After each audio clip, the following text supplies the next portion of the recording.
But let's go back to the Zimmerman case. Because Zimmerman is alive and Trayvon Martin is dead. If I were the prosecutor, I would say, ladies and gentlemen of the jury, here's the essence of this case. One man is dead and one man is alive. One man had a gun and one man didn't have a gun. Now, had Trayvon Martin, who is dead, had a gun, we wouldn't be here today, ladies and gentlemen. Zimmerman would not even be on trial. It would have been two men with a gun. In a struggle, one got shot. I believe, personally, that Zimmerman was a loser type, a kind of mall cop who couldn't make it as a cop, and he was out looking for trouble. He was hunting. He was hoping there'd be someone he could shoot. The 9/11 operator told Zimmerman to not pursue the other man, but he ignored this 9/11 command and wanted to play hero. And so, ladies and gentlemen of the savage jury, if Trayvon was white, would this case be any different? No, I don't think so. He'd be dead anyway. Race got injected into it by that vile street rat, Al Sharpton, who, as you remember, during the early days of his career, before he was discovered by General Electric, was outside the Freddy's Fashion Mart incident with another case where he egged on people to burn down Freddy's Fashion Mart, and I believe he said, "Get the Jew." You see, Al Sharpton has a thing for names like Zimmerman, so he jumped in there and turned it into a racial case. But I don't think this is a racial case. I believe this is a Lone Ranger vigilante named Zimmerman who posed as a neighborhood watchman but was hoping to find someone to shoot. That's my opinion. Now, remember, we only have one side of the story, and that's the man who's alive. He said today, Zimmerman said he jumped out of the bushes and attacked me. Zimmerman describing Trayvon Martin confrontation. Zimmerman is heard telling a police officer how he saw Trayvon Martin walking through his Sanford, Florida neighborhood on a dark, rainy night. And as a neighborhood watchman, he tried to follow him in his car because there had been a series of break-ins in the gated community. Zimmerman claims he lost sight of Martin, got out of his car to call police, and was walking back to his vehicle when the 17-year-old attacked him. Well, let's stop right there. Why did he get out of his car? He never should have gotten out of the car. He should have stayed in his car till the police came. So right away there was liability in him getting out of the car because he was armed and he was dangerous and he was going to confront this kid. I'm not saying that Trayvon Martin was there to do good or bad. I don't know what he was doing there. But he had the legal right to be there. He didn't have a legal right to be killed. Zimmerman says that Trayvon jumped out of the bushes and he said, "What the F is your problem, homie?" Zimmerman says on the tape. He says he got out his cell phone to call 911, and I said, "I don't have a problem." And he goes, "No, now you have a problem," and he punched me in the nose. Zimmerman told police he fell down to the ground after being punched repeatedly. I tried to defend myself. He just started punching me in the face, and I started screaming for help. I couldn't see, I couldn't breathe.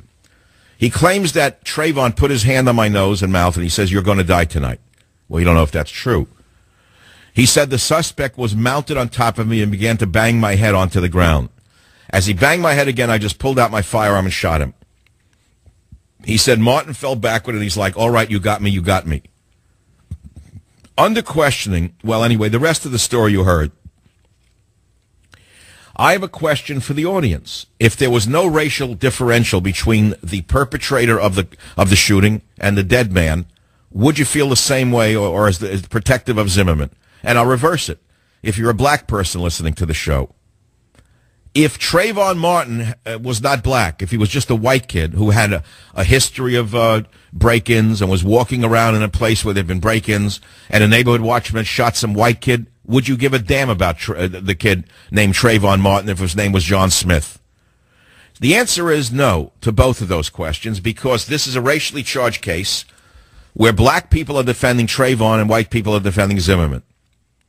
But again, ladies and gentlemen of the savage jury, although there's blatant media bias against Mr. Zimmerman, of the most disgusting yellow journalism I've ever seen in my life, one after the other attacking him, publishing his Social Security number, his driver's license, making things up, snipping tapes, they should all go to prison for what they did to Zimmerman. They've committed crimes against humanity. But that doesn't take away the fact that I believe one man had a gun and one man didn't. See, the case to me, if I were an attorney, let us say a lawyer for the prosecution for the state, Michael Savage, I'm not a lawyer, but if I were a lawyer and I had to prosecute this case, I'd go before you, the jury, and say, look, one man had a gun and one man didn't. Had Trayvon Martin had a gun, no contest, we wouldn't be here today, ladies and gentlemen. Zimmerman would not be on trial. But in fact, he is on trial because there's an issue here of him being armed and the other guy not being armed. Moreover, ladies and gentlemen, the 9/11 operator told Zimmerman to not pursue the other man. I think we're going to get that sound in a minute. And they told him to stay in his car.